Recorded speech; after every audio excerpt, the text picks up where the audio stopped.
Greetings, welcome back to Ministry Monday. This is Carlton Coon, and obviously I'm in a little different setting from that which I usually do this particular ministry. Today my wife and I are headed a bit out of town to do ministry. As you know, I've been talking about the process of being an effective shepherd, and I've really focused on the fact that effective shepherds spend a lot of time thinking about what their sheep need, more so than what the shepherd needs. And they invest themselves in providing those particular things to feed their sheep. I'm going to shift gears. There's a second aspect of being a good shepherd for the Lord and for His people that I think we have to give attention to if we're going to be effective at this. And that is basically that we have to be effective at leading the flock of the Lord.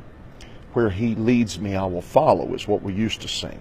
One of the responsibilities that is denoted in the book of Ezekiel about the shepherd is that he was to lead the flock of God.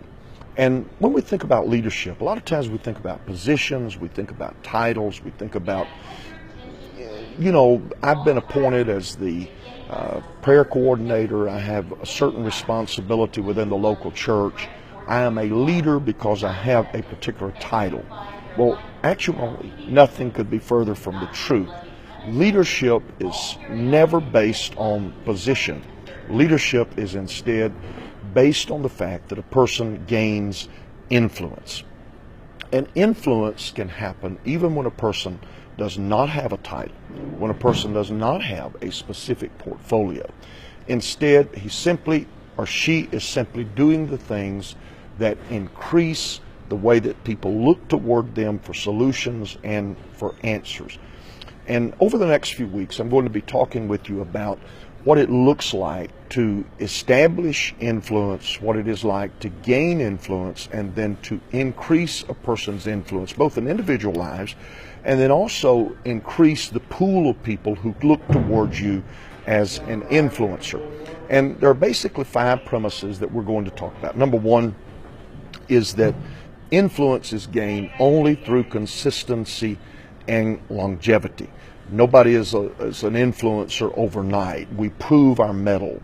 We gain our stripes, if you please. In time, people look toward us, but it's only after we have given a certain amount of effort toward doing the right things on an ongoing basis. The second thing that is important is that to be influential, you have to be capable of solving problems. Leaders are problem solvers, not problem identifiers. We'll talk more about that. Thirdly, all influencers have a vision for change. They have a vision to influence something for the future, and then not only have a vision for that, but they have some realistic strategy for accomplishing that objective. It's not pie in the sky, it's not out there somewhere, but it's a very real, we can do this, we can get this done. And then fourth, influencers do not do what they do in abstract, but influencers accomplish what they accomplish by having connections to other people. They take an interest in other people. They can even be an introvert, as I am, but they truly take an interest in other people and what those people are looking for. They talk about those folks' children.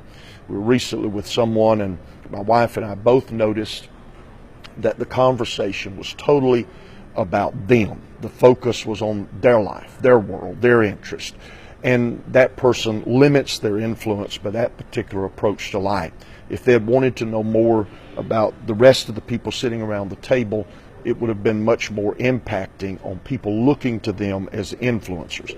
And then finally, those who are going to be leaders are going to make an intentional effort to invest in the development of other people. It's not about me, but it's about increasing the abilities of the people who I am to influence. I want them to get better. And as I invest in them, they begin to trust me and appreciate what I'm able to insert into their lives. I look forward to the next few weeks of this particular adventure as we talk about gaining influence and being an effective leader of God's flock. Thank you for your time today. We look forward to seeing you again next Monday.